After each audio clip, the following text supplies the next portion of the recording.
Okay, guys. Hey, happy Monday. Thank you guys for showing up. I know it's like a holiday situation and we had a small crew, but still wanted to go ahead and have our team call because I know Victoria has some great things she's going to share with us. And I just have to shout her out.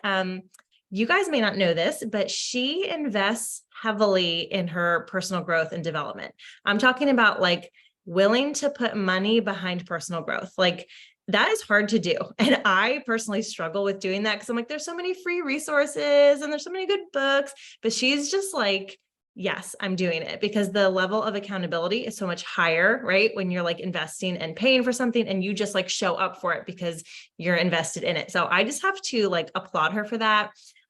It's like amazing. And because she is so invested in her personal growth, she always has so much to pour out to her team and to our larger team. And I just appreciate you so much, Victoria. So thanks so much for sharing tonight and can't wait to hear from you.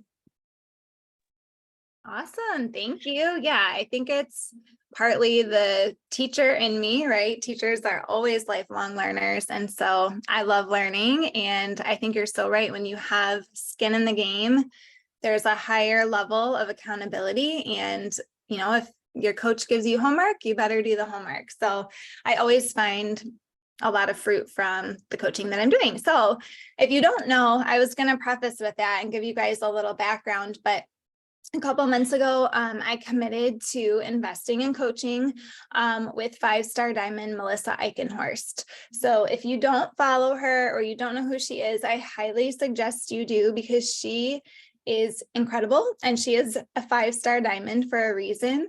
I love her work ethic. She's also a former teacher. She's, a wonderful mother and I so appreciate all of her knowledge. But so yeah, Melissa Eichenhorst, she also earned the yacht trip. And I don't know, Brittany, if that was the one that you were watching, but she did the yacht trip and it looked incredible. So she is a wealth of knowledge and I'm doing coaching with her for 6 months and then you can reevaluate and see where you want to go. But it is so good. And we've been talking a lot about high performance habits and what it looks like to be a high performer. And one of the things that she said to me, which I thought really stood out, was that she's like, you can, within reason, right, have it all at the same time. And my whole life, I've always been told, like, you can have it all, just not all at the same time. And she said that she slightly disagrees with that by having high performance habits, and also by limiting distractions, you can have more than you think you can, right? You don't have to choose to be, this or that or whatever. You can be successful in several areas of life at the same time. And that's kind of what I want to talk to you guys about tonight. So just to kind of set the background too, because a lot of this is about high performers and high performance habits, I just want to share with you guys some of the characteristics of a high performer. And this is all research-based. This is like, she is certified to be this high performance trainer, all the things. So this is, not just fluff that I'm feeding you. This is real research-based information. So a high performer, these are some of the, the characteristics. They are leaders who add value. They speak up and they make themselves known. They become very comfortable voicing their thoughts, and they figured out how to deal with fear, which I think is something I know for me personally that I'm still working on, fear of different things, right? High performers demand a lot of energy. So they're always at that high frequency level of energy. I thought this was interesting. High performers don't ask the question, like, who am I? What am I good at? And when she said that, I was like, oh, I'm definitely not a high performer because I'm constantly asking myself, like, I don't know, what are my strengths? What is my, zone of genius? And sometimes I kind of feel like, who am I? I don't know. So I thought that was really interesting, but they're very clear on their vision. They know their zone of genius and they know where they're going. Okay. And they also reflect and ask themselves, like, what is required of me to serve at the next level? So they're always thinking about their future self, okay? And it's always about outperforming your present self, okay? And also high performers are willing to test and try new things that they don't know about. And they think and then they execute, and they don't worry about perfectionism, okay? They always say done is better than perfect. So put a 1 in the chat if we have any fellow perfectionists, because I am a recovering perfectionist for sure. I definitely overthink things, and I'm like, oh, it has to be perfect before I even start. And it doesn't. It does not. Just C's get degrees is my mantra that I have been saying lately, right? So just keep that in mind as I talk about high performance habits, high performers, all of the things. That's kind of a little background, okay? And one of the things, like after we kind of talked about that, we talked about setting goals. And I know a lot of us in our accountability groups that we have, we're talking about setting those goals that are really clear. And I know we're not maybe necessarily there yet. And I know we'll probably get there on our coaching calls and then in this next week or so, but really setting those clear goals. And again, this is one of the things that she shared. She said, listen, if you have a big goal, sometimes we assume and we think that to reach that big goal, we're going to have to sacrifice everything, and that we need more, right? We're going to have to do more of this. We need more resources. We need more of that. We need more ideas, all these things. And she's like, no, more is not a good thing. Okay. Less is more for sure. And again, just full transparency, I'm the kind of person that if I see something that's, working really well for somebody else, I'm like, oh, I want to try that. I want to do that. But that's not always the best thing. Sometimes we just have to put our blinders on and do what we know that we need to do, because we know what we need to do. It's on the winning day done sheet. Like that is there for a reason. So less is more. Okay. And we have to constantly be thinking about action versus progress. Okay. Not necessarily busy work or things that won't move the needle forward, like scrolling and engaging for hours. That's not going to move the needle forward, right?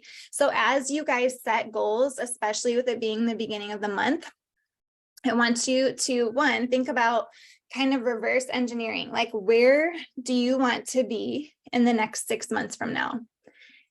And then break it down. Okay, how about in the next 90 days? Then maybe the next month, what are those stepping stones to get you to that 6-month goal? And think about what the number one thing is that you need to do to move the needle forward. And I know Brittany talks about this all the time too, right? And I think I've shared this analogy with several of you, but just like a marathon runner, what is the number one thing that they have to do nearly every day is actually get out there and run.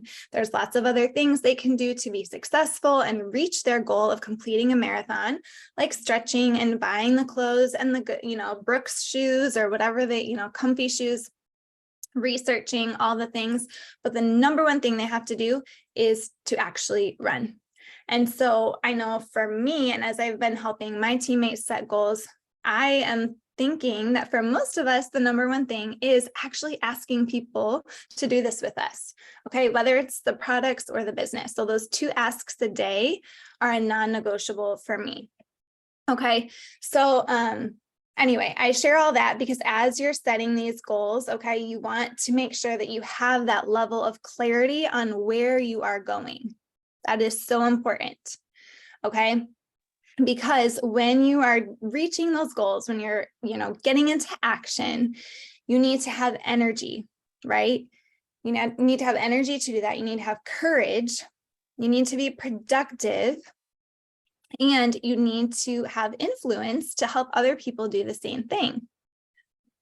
So a lot of times too, when we set goals, again, this is the mindset that I used to have, that, okay, I'm going for this big goal in the next 6 months. I'm going to have to sacrifice or trade off all of these things. But she said, you truly do not. And she had us do this assessment of different life arenas, like where we kind of scored at the last 6 months of our life to really see where do we need to pour into to help us live a joyful, like enjoy the journey, right? Embrace the journey. Because if we're constantly just 100% working on our plexus goal all the time, what's going to happen? We're going to burn out, right? We have to have, I don't want to say balance, right? But we have to find other things in life that are enjoyable to us. Okay. So I want to do this assessment with you guys. So if you want to grab a pen and paper, or you can just shoot it in the comments, but I actually wrote these down, and I can put these in the chat as well. Not here, but like in our 2023 chat. I can put these phrases in there because I actually did this with my husband to see where he scored at in different areas. It's just very telling, like I said, on where you need to kind of, again, I don't love the word balance, but I'm drawing a blank for a better word, but kind of like you can see where there might be certain areas of your life where you're not high performing, where you're not being as successful as you can, because when we're not doing it in one area, that spills over into other areas of our life, and it impacts our business too, right? So, okay, let's look at the areas that we have control over in our life, okay? And let's think about what habits do we have that are pulling us away from these high performance areas of our life. So I want you guys to be thinking about the last 6 months of your life. Okay, so just take a minute and think. That's what, January timeframe until now. Okay, so everything that I share, you're going to be thinking the last 6 months of your life. And then as I read these, you are going to score yourself on a scale of 1 to 10. 10 being like, yes, absolutely, that is me. Obviously, 1 being like, not at all. Okay. Any questions before I read some of these? Okay. All right. So the first category is health. Okay. This is health. So I feel that my overall physical and emotional health, my well-being, is primed and optimized to make me feel energetic, motivated, and strong each day. I have the mental and physical stamina to deal with life's challenges and opportunities. I regularly take care of myself so that I can feel my best. I will type it in the chat.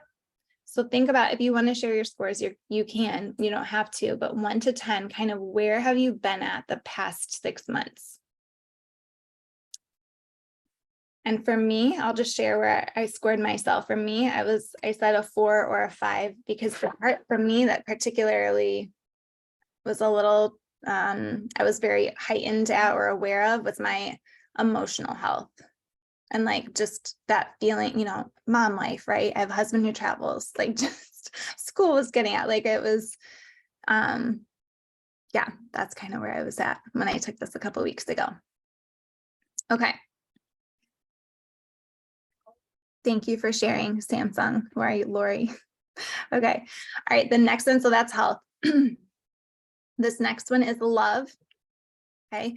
I feel a consistently deep, trusting, appreciative, soulful, loving connection with my significant other. I am patient, respectful, and attentive to my partner's needs. And if you don't have a partner, then you could, just think about this with kind of relationships that you have.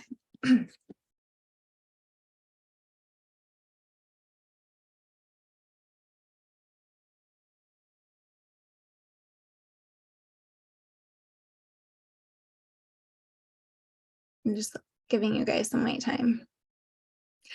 All right, the next category is family and friends. Can I ask you a question before we? Yeah.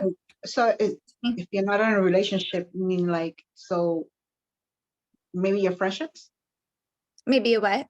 Your friendships, like your friends, or yes, how? that's what I said. Yep. Friendships. Yeah, any kind of, friendship, close friend, mom, maybe parents, but I would say just any kind of somebody who you're closest with.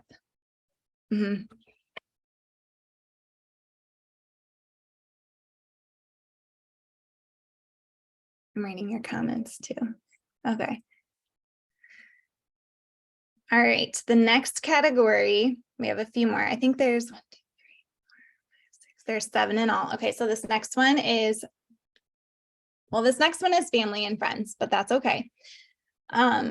This next one is my immediate social circle of family and friends brings connection, fun, and positive energy into my life. I seek out positive people and I do my very best to bring positive energy and real authenticity into all my relationships. And you guys, we're a relationship business, right? So you can see how this would be important to reflect upon. And maybe if you have somebody or you score kind of middle to low on this, maybe there's certain people that come to your mind that, you know, maybe you don't give 100% of your time to or whatever, right? It's just good reflection. Yes, you can't choose your family, right? There's always somebody. As John Maxwell said, life is hard, right? Okay, the next one is mission. I feel clear, energized, and fulfilled by my work and contribution to the world. I believe my work or day's efforts adds real value to the world and is a true reflection of my best efforts and contributions. I enjoy the lifestyle my work is helping me experience in life. And I will tell you, a couple years ago, this would have been like a 1 for me because I was feeling so thinly stretched being a director at the preschool, COVID, mom, pregnant mom, newborn, plexus, like it was not good.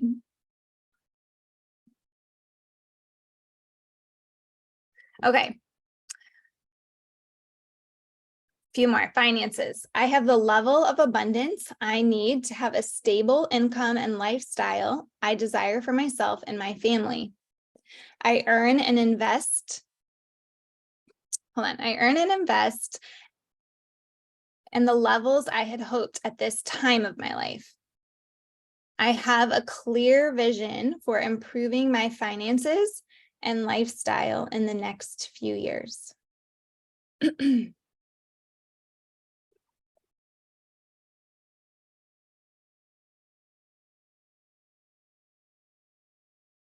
Okay, the next one is hobby. I have a passionate pastime that allows me to express, enjoy, or develop myself outside of my job and career. I give enough time to the things I love in life.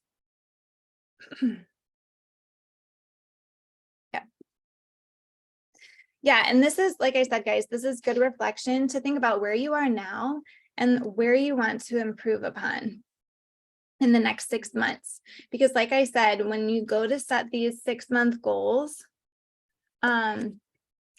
these different areas do pour over into one another and they pour over into your business. All right, that was hobby, right? Okay, last one, spirit and faith. I feel connected to the present moment and vitally alive in my spirit. I feel connected to the present moment and vitally alive in my spirit. I am congruent with my beliefs and behaviors, and I keep my values at the forefront of my decisions and daily actions.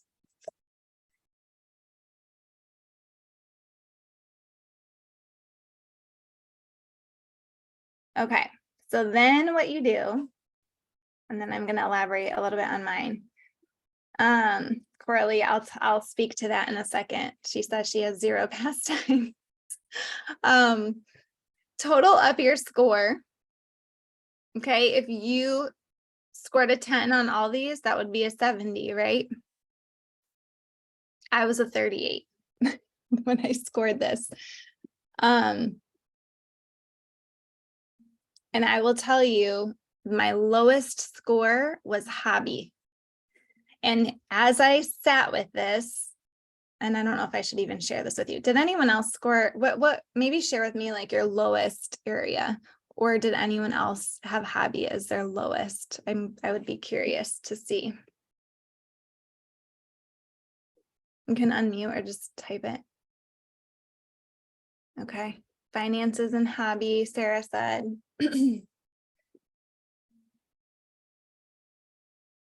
Okay, here's my theory around hobby. If anyone else had a lower score for hobby. So one, I think it's kind of for a lot of us life stage that we're in, right? We're moms first. There's not a lot of time for us. I know that as I dove a little deeper though, and I was thinking about it, when I started Plexus, this was my hobby. I love, like, don't get me wrong, I still love doing it, right? But there wasn't a lot of pressure. I just was doing it for fun here and there. If I wanted, if I wanted to show up, I would. If I didn't really have a ton of skin in the game at first. So it was a hobby for me. Then it turned into like an actual business and job, like that I am responsible for these team members and these, customers. And I love that so much, but I didn't gain another hobby. So for me, and I think that is too, a lot of us that, we love Plexus. We're so passionate about it. We love sharing, but we can't do just all momhood and all Plexus, right? Like there has to be something. And so for me, that was really telling. And then I thought about, what did I like to do in my pastime? I loved to dance. I was a dancer. I was a cheerleader. So I have been looking into taking adult dance classes. I have not pulled the trigger yet, but, and I love to run. I do love running. That I would say that that's a hobby of mine that can kind of spill into the health and wellness arena as well. But I just thought that was interesting. I don't know. Does anyone have any comments about that or want to share anything and unmute?